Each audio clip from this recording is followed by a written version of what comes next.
বেশিরভাগ সময় আমাদের জীবন কাটে মানুষকে খুশি করতে গিয়ে, যার বাস্তব ফল দেখা যায় দিন শেষে কেউ কাউকে আর খুশি রাখতে পারি না। 10টা ভালো করলেও মনে না রাখলেও ওই একটা 19-20 হলে সেটা আজীবন খোঁটা দিতেই থাকে, আজীবন ওইটা স্মরণ করিয়ে দিতে থাকে। আপনি একটু ঠান্ডা মাথায় খেয়াল করলে দেখবেন, কেউ যখন একটু মিশুক হয় তাকে দেখে অনেকে বলে এদের কোনো প্রেস্টিজ নাই, আত্মসম্মান নাই, হায়া শরম নাই, সবার সাথে মিশে যায়।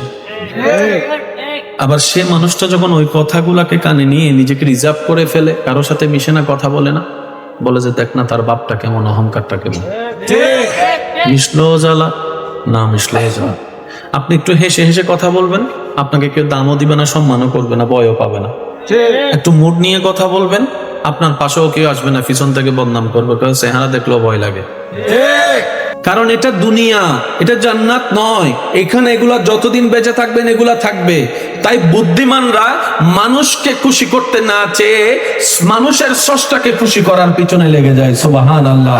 কারণ স্রষ্টা যখন কোনো বান্দার উপর রাজি হয়ে যায়, ওই স্রষ্টার সমস্ত সৃষ্টি ওই সৃষ্টির বান্দাটাকে মহাব্বত করতে শুরু করে, ওই বান্দাকে মহাব্বত করতে শুরু করে, যে রবের সন্তুষ্টি হাসিলের পক্ষে লেগে যায়। বলেন না সুবহানাল্লাহ। দিন শেষে সেটাই হবে যেটা রবের চাওয়া হবে। বুদ্ধিমান তারাই যারা রবের চাওয়াতে সন্তুষ্টি থাকা শিখে যায়। তাদের সুখটা আর চাইতে হয় না, তাদের সুখ যেখানেই থাকবে সে সুখ শান্তি তার সেখানেই চলে আসবে। দুঃখ কখন হয়, দুঃখ কখন হয়, অশান্তি কখন হয়, মনে রাখবেন রবের চাওয়ার সাথে আমাদের চাওয়ার যেখানেই দ্বিমত হয় সেটাই দুঃখ হয়, সেটাই অশান্তি হয়। রবে চাচ্ছে আপনাকে ব্যবসা দিতে, আমি চাচ্ছি চাকরি করতে। এবার চাকরি না পাওয়ার কারণে আমাদের কষ্ট, ব্যবসা পাওয়ার পরও সুখটা হচ্ছে না, কারণ ব্যবসা তো ভালো লাগেই নি আগে থেকে। তো বান্দারা কি করে, যারা সত্যিকার বান্দা তারা বলে দিনটাও রবের হুকুম, রাতটাও রবের হুকুম, সূর্যোদয়ও রবের ইচ্ছা, সূর্য অস্তও রবের ইচ্ছা। সুবহানাল্লাহ। কোন প্রকার খুঁটি ছাড়া এই যে মধ্য আকাশে সূর্য দাঁড়িয়ে থাকে, এটাও আমার রবের ইচ্ছা। হায়াতও আমার রবের ইচ্ছা, মতও আমার রবের ইচ্ছা। প্রত্যেকটা কিছু যেহেতু আমার রবের ইচ্ছাই, আমি বান্দাও আমার সারাটা জীবনের 24টা ঘন্টার প্রতিটা সেকেন্ডকে আমার রবের ইচ্ছার উপর ছেড়ে দিয়েছি। সুবহানাল্লাহ। আমার প্রত্যেকটা সেকেন্ড আমার রবকে সন্তুষ্টি করার জন্য। এবার আমার রব যদি আমাকে দালানে রাখতে চায়, আমি দালানে থেকে খুশি। আমার রব যদি আমাকে মাটিতে শুয়ে রাখতে চায়, আমি মাটিতে শুয়ে খুশি। এই সমস্ত বান্দাদের জন্য রবের ফরমান, রব বলে যে দুনিয়ার কষ্ট যে সয়ে আমি রবকে খুশি করে কবরে আসবে ঈমানের সাথে, নেক আমল যদি কমও থাকে আমি রহমান তাকে দয়া করে জান্নাতে ঘরের ব্যবস্থা করে দিব। সুবহানাল্লাহ। আর রবের ওয়াদা কখনো মিস যায় না। এবার আমি কিছু কথা বলবো, আপনারা শুধু বুঝে বুঝে আমাকে উত্তর দিবেন। আল্লাহর ভালোবাসা আমাদের দরকার আছে কি না? আছে। রবের ভালোবাসা ছাড়া বান্দার জন্য, নবীর ভালোবাসা ছাড়া উম্মতের জন্য প্রাণহীন একটা পুতুল মাত্র আমরা। কথা বলেন ঠিক না? আল্লাহ কাদেরকে ভালোবাসেন, কাদেরকে ভালোবাসেন না। আমি কিছু কথা বলবো, আপনারা শুধু শুনে শুনে বলবেন আল্লাহ কি এই সমস্ত বান্দাদেরকে পছন্দ করেন নাকি করেন না, ভালোবাসেন কি বাসেন না, আপনারাই বলবেন। অত্যাচারীকে আল্লাহ ভালোবাসে না। আওয়াজটা মনে হয় একটু বড় হবে। অত্যাচারীকে আল্লাহ ভালোবাসে না। সুদখোরকে আল্লাহ ভালোবাসে না। ঘুষখোরকে আল্লাহ ভালোবাসে না। বেয়াদবকে আল্লাহ ভালোবাসে না। ঝগড়াটিকে আল্লাহ ভালোবাসে না। প্রতারককে আল্লাহ ভালোবাসে না। 2 নম্বরই যারা করে তাদেরকে আল্লাহ ভালোবাসে না। আল্লাহর সীমাকে লঙ্ঘন যারা করে তাদেরকে আল্লাহ ভালোবাসে না। মুরব্বির সাথে যারা বেয়াদবি করে তাদেরকে আল্লাহ ভালোবাসে না। মা বাবার সাথে যারা অত্যাচার করে, মা বাবাকে কষ্ট দেয় অন্যায়ভাবে, তাদেরকে আল্লাহ ভালোবাসে না। যৌতুকের কারণে বউয়ের উপর গায়ে হাত তুলে তাদেরকে আল্লাহ ভালোবাসে না। একটু জোরে বলি। ওজনে 19-20 করে যারা, তাদেরকে আল্লাহ ভালোবাসে না। রাস্তা যারা বন্ধ করে, পানি যারা বন্ধ করে, তাদেরকে আল্লাহ ভালোবাসে না। যারা অন্যের বিয়ে ভঙ্গন করে দেয় ভৌনি দিয়ে, তাদেরকে আল্লাহ ভালোবাসে না। গীবত করে পিছনে পেঁচ লাগাই দেয়, পিন মেরে দেয়, তাদেরকে আল্লাহ ভালোবাসে না। এই সমস্ত কাজ থেকে আল্লাহ যেন আমাদেরকে হেফাজত করে। এবার বলবো, এগুলার উত্তর আপনারা দিবেন। ফরহেজগার বান্দাকে আল্লাহ ভালোবাসে। মাশাআল্লাহ, আরেকটু জোরে। ফরহেজগার বান্দাকে আল্লাহ ভালোবাসে। মুত্তাকিন বান্দাকে আল্লাহ, ভালোবাসে। সৎ বান্দাকে আল্লাহ, ভালোবাসে। ভদ্র বান্দাদেরকে আল্লাহ, নম্র বান্দাদেরকে আল্লাহ, ভালোবাসে। সহযোগিতাকারী বান্দাদেরকে আল্লাহ, ভালোবাসে। উপকারী বান্দাদেরকে আল্লাহ, ভালোবাসে। ধৈর্যশীল বান্দাদেরকে আল্লাহ, ভালোবাসে। সহ্য যারা করে রবের সন্তুষ্টির দিকে তাকিয়ে তাদেরকে আল্লাহ, ভালোবাসে। নামাজীদেরকে আল্লাহ, ভালোবাসে। রোজাদারকে আল্লাহ, ভালোবাসে। মা বাবাকে খুশি করে চলে এমন সন্তানকে আল্লাহ, ভালোবাসে। স্বামী হিসেবে স্ত্রীর হক, স্ত্রী হিসেবে স্বামীর হক যারা আদায় করে তাদেরকে আল্লাহ, ভালোবাসে। বড়দেরকে যারা সম্মান করে, ছোটদেরকে যারা স্নেহ করে তাদেরকে আল্লাহ, ভালোবাসে। যে যার যতটুকু সম্পত্তি প্রাপ্য তাকে সম্পত্তি যে দিয়ে দেয় তাদেরকে আল্লাহ, ভালোবাসে।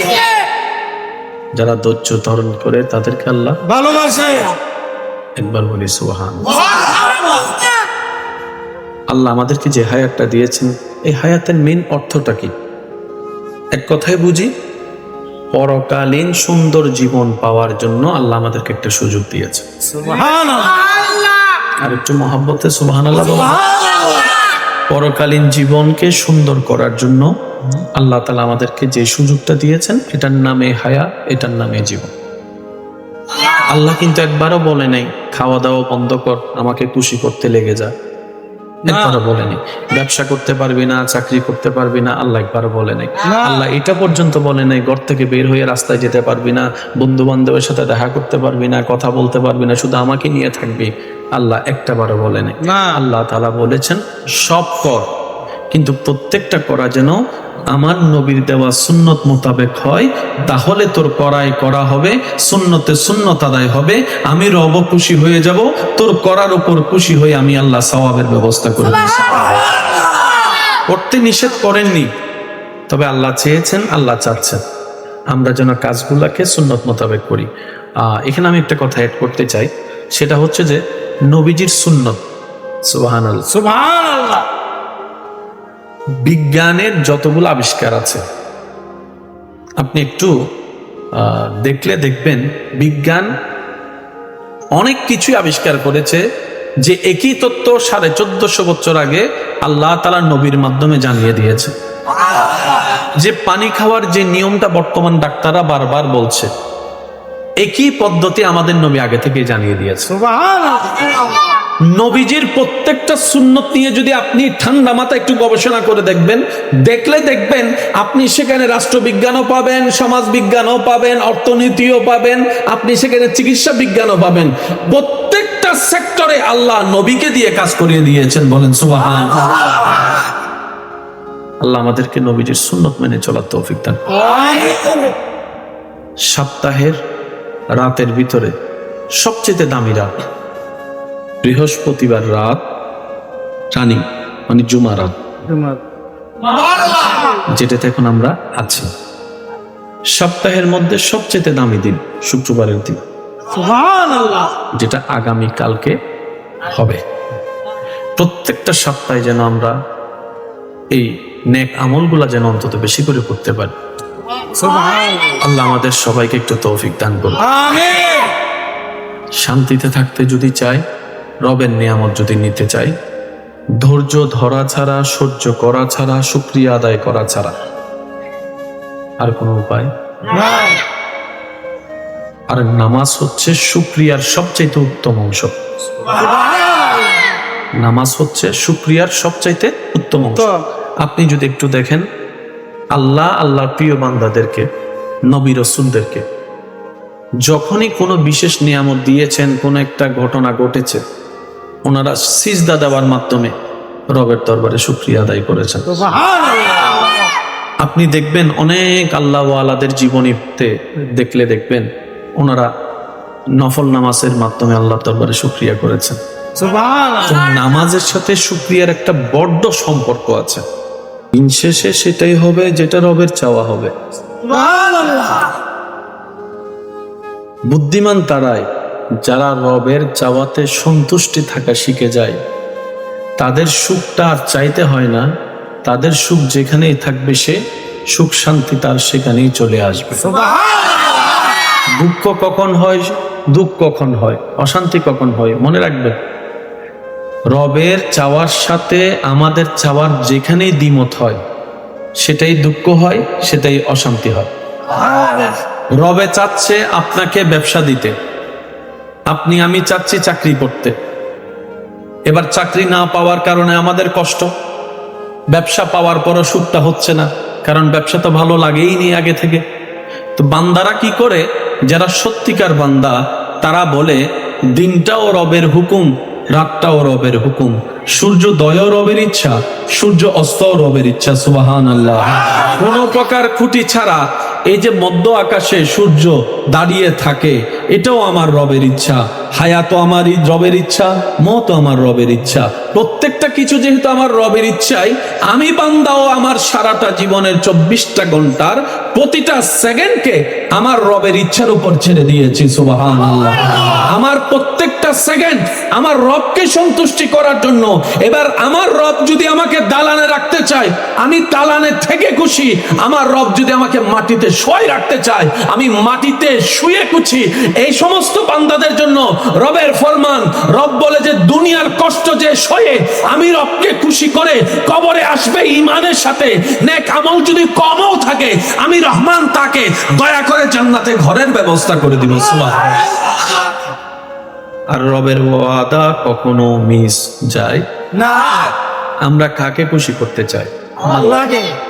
কিন্তু বেশিরভাগ সময় আমাদের জীবন কাটে মানুষকে খুশি করতে গিয়ে, যার বাস্তব ফল দেখা যায় দিন শেষে কেউ কাউকে আর খুশি রাখতে পারি না।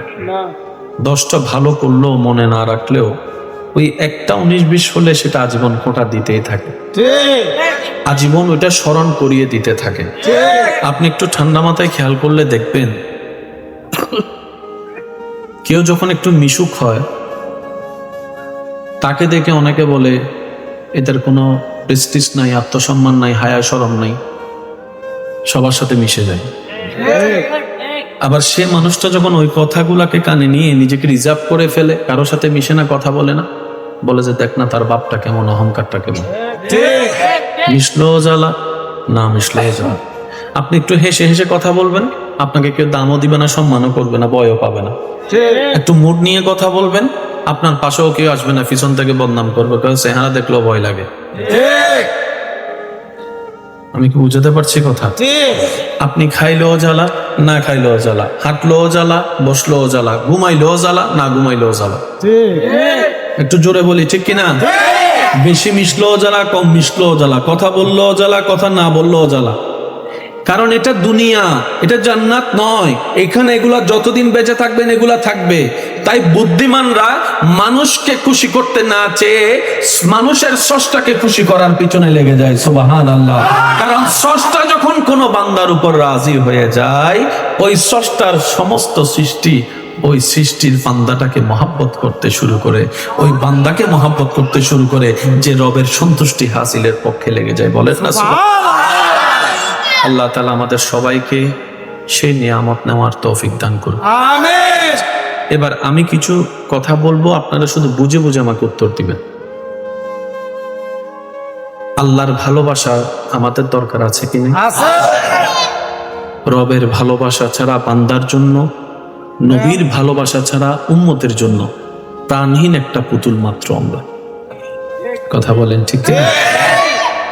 আল্লাহ কাদেরকে ভালোবাসেন, কাদেরকে ভালোবাসেন না। আমি কিছু কথা বলবো, আপনারা শুধু শুনে শুনে বলবেন আল্লাহ কি এই সমস্ত বান্দাদেরকে পছন্দ করেন নাকি করেন না, ভালোবাসেন কি বাসেন না, আপনারাই বলবেন। অত্যাচারীকে আল্লাহ ভালোবাসে না। আওয়াজটা মনে হয় একটু বড় হবে। অত্যাচারীকে আল্লাহ ভালোবাসে, সুদখোরকে আল্লাহ ভালোবাসে, ঘুষখোরকে আল্লাহ ভালোবাসে, বেয়াদবকে আল্লাহ ভালোবাসে, ঝগড়াটিকে আল্লাহ ভালোবাসে, প্রতারককে আল্লাহ ভালোবাসে, দুই নম্বরই যারা করে তাদেরকে আল্লাহ ভালোবাসে। না আল্লাহর সীমাকে লঙ্ঘন যারা করে তাদেরকে আল্লাহ ভালোবাসে। না মুরব্বীর সাথে যারা বেয়াদবি করে তাদেরকে আল্লাহ ভালোবাসে। মা বাবার সাথে যারা অত্যাচার করে, মা বাবাকে কষ্ট দেয় অন্যায়ভাবে, তাদেরকে আল্লাহ ভালোবাসে। যৌতুকের কারণে বউয়ের উপর গায়ে হাত তুলে তাদেরকে আল্লাহ ভালোবাসে। একটু জোরে বলি। ওজনে 19-20 করে যারা, তাদেরকে আল্লাহ ভালোবাসে। রাস্তা যারা বন্ধ করে, পানি যারা বন্ধ করে, তাদেরকে আল্লাহ ভালোবাসে। যারা অন্যের বিয়ে ভঙ্গন করে দেয় ভনি দিয়ে, তাদেরকে আল্লাহ ভালোবাসে। গীবত করে পিছনে পেঁচ লাগাই দেয়, পিন মেরে দেয়, তাদেরকে আল্লাহ ভালোবাসে। এই সমস্ত কাজ থেকে আল্লাহ যেন আমাদেরকে হেফাজত করে। এবার বলবো, এগুলার উত্তর আপনারা দিবেন। ফরহেজগার বান্দাকে আল্লাহ ভালোবাসে মাশাআল্লাহ, আরেকটু জোরে। ফরহেজগার বান্দাকে আল্লাহ ভালোবাসে মুত্তাকিন বান্দাকে আল্লাহ, ভালোবাসে সৎ বান্দাকে আল্লাহ, ভালোবাসে ভদ্র বান্দাদেরকে আল্লাহ, নম্র বান্দাদেরকে আল্লাহ, ভালোবাসে সহযোগিতাকারী বান্দাদেরকে আল্লাহ, ভালোবাসে উপকারী বান্দাদেরকে আল্লাহ, ভালোবাসে ধৈর্যশীল বান্দাদেরকে আল্লাহ, ভালোবাসে সহ্য যারা করে রবের সন্তুষ্টির দিকে তাকিয়ে তাদেরকে আল্লাহ, ভালোবাসে নামাজীদেরকে আল্লাহ, ভালোবাসে রোজাদারকে আল্লাহ, ভালোবাসে মা বাবাকে খুশি করে চলে এমন সন্তানকে আল্লাহ, ভালোবাসে স্বামী হিসেবে স্ত্রীর হক, স্ত্রী হিসেবে স্বামীর হক যারা আদায় করে তাদেরকে আল্লাহ, ভালোবাসে বড়দেরকে যারা সম্মান করে, ছোটদেরকে যারা স্নেহ করে তাদেরকে আল্লাহ, ভালোবাসে যে যার যতটুকু সম্পত্তি প্রাপ্য তাকে সম্পত্তি যে দিয়ে দেয় তাদেরকে আল্লাহ, ভালোবাসে যারা ধৈর্য ধারণ করে তাদেরকে আল্লাহ। ভালোবাসে একবার বলি সুবহানাল্লাহ। আল্লাহ আমাদেরকে যে হায়াতটা দিয়েছেন, এই হায়াতের মেইন অর্থটা কি? এক কথায় বুঝি, পরকালীন সুন্দর জীবন পাওয়ার জন্য আল্লাহ আমাদেরকে একটা সুযোগ দিয়েছে। সুবহানাল্লাহ আর একটু মহব্বতে সুবহানাল্লাহ বলুন। পরকালীন জীবনকে সুন্দর করার জন্য আল্লাহ তাআলা আমাদেরকে যে সুযোগটা দিয়েছেন, এটার নামে হায়াত, এটার নামে জীবন। আল্লাহ কিন্তু একবারও বলে নাই খাওয়া দাওয়া বন্ধ কর, আমাকে খুশি করতে লেগে যা। একবারও বলে নাই ব্যবসা করতে পারবি না, চাকরি করতে পারবি না, আল্লাহ একবারও বলে নাই। আল্লাহ এটা পর্যন্ত বলে নাই ঘর থেকে বের হয়ে রাস্তায় যেতে পারবি না, বন্ধু বান্ধবের সাথে দেখা করতে পারবি না, কথা বলতে পারবি না, শুধু আমাকে নিয়ে থাকবি। আল্লাহ একটাবারও বলে নাই। আল্লাহ তাআলা বলেছেন সব কর, কিন্তু প্রত্যেকটা করা যেন আমার নবীর দেওয়া সুন্নত মোতাবেক হয়, তাহলে তোর করা হবে, সুন্নতে সুন্নত আদায় হবে, আমি রব খুশি হয়ে যাব, তোর করার উপর খুশি হয়ে আমি আল্লাহ সওয়াবের ব্যবস্থা করে দিয়েছি। করতে নিষেধ করেননি, তবে আল্লাহ চেয়েছেন, আল্লাহ চাচ্ছেন আমরা যেন কাজগুলাকে সুন্নত মোতাবেক করি। এখানে আমি একটা কথা অ্যাড করতে চাই, সেটা হচ্ছে যে নবীজির সুন্নত। সুবহানাল্লাহ। সুবহানাল্লাহ বিজ্ঞানের যতগুলো আবিষ্কার আছে আপনি একটু দেখলে দেখবেন, বিজ্ঞান অনেক কিছুই আবিষ্কার করেছে যে একই তত্ত্ব 1450 বছর আগে আল্লাহ তাআলা নবীর মাধ্যমে জানিয়ে দিয়েছে। যে পানি খাওয়ার যে নিয়মটা বর্তমান ডাক্তাররা বারবার বলছে, একই পদ্ধতি আমাদের নবী আগে থেকে জানিয়ে দিয়েছে। সুবহানাল্লাহ নবীজির প্রত্যেকটা সুন্নত নিয়ে যদি আপনি ঠান্ডা মাথায় একটু গবেষণা করে দেখবেন, দেখবেন আপনি সেখানে রাষ্ট্রবিজ্ঞানও পাবেন, সমাজ বিজ্ঞানও পাবেন, অর্থনীতিও পাবেন, আপনি সেখানে চিকিৎসা বিজ্ঞানও পাবেন। প্রত্যেকটা সেক্টরে আল্লাহ নবীকে দিয়ে কাজ করিয়ে দিয়েছেন। বলেন সুবহানাল্লাহ। আল্লাহ আমাদেরকে নবীজির সুন্নত মেনে চলার তৌফিক দান। সপ্তাহের রাতের ভিতরে সবচেয়ে দামি রাত বৃহস্পতিবার রাত, রানি মানে জুমা রাত, যেটাতে এখন আমরা আছি। সপ্তাহের মধ্যে সবচেয়ে দামি দিন শুক্রবারের দিন, সুবহানাল্লাহ যেটা আগামী কালকে হবে। প্রত্যেকটা সপ্তাহে যেন আমরা এই নেক আমলগুলা যেন অন্তত বেশি করে করতে পারি। সুবহানাল্লাহ আল্লাহ আমাদের সবাইকে একটু তৌফিক দান করুন। আমিন শান্তিতে থাকতে যদি চাই, রবের নিয়ামত যদি নিতে চাই, ধৈর্য ধরা ছাড়া, সহ্য করা ছাড়া, শুকরিয়া আদায় করা ছাড়া আর কোনো উপায়। আর নামাজ হচ্ছে শুকরিয়ার সবচাইতে উত্তম অংশ। নামাজ হচ্ছে শুকরিয়ার সবচাইতে উত্তম অংশ। আপনি যদি একটু দেখেন, আল্লাহর প্রিয় বান্দাদেরকে, নবী রাসূলদেরকে যখনই কোনো বিশেষ নিয়ামত দিয়েছেন, কোনো একটা ঘটনা ঘটেছে, ওনারা সিজদা দেওয়ার মাধ্যমে রবের দরবারে শুকরিয়া আদায় করেছেন। আপনি দেখবেন অনেক আল্লাহওয়ালাদের জীবনীতে দেখলে দেখবেন ওনারা নফল নামাজের মাধ্যমে আল্লাহর দরবারে শুকরিয়া করেছেন। তো নামাজের সাথে শুকরিয়ার একটা বড্ড সম্পর্ক আছে।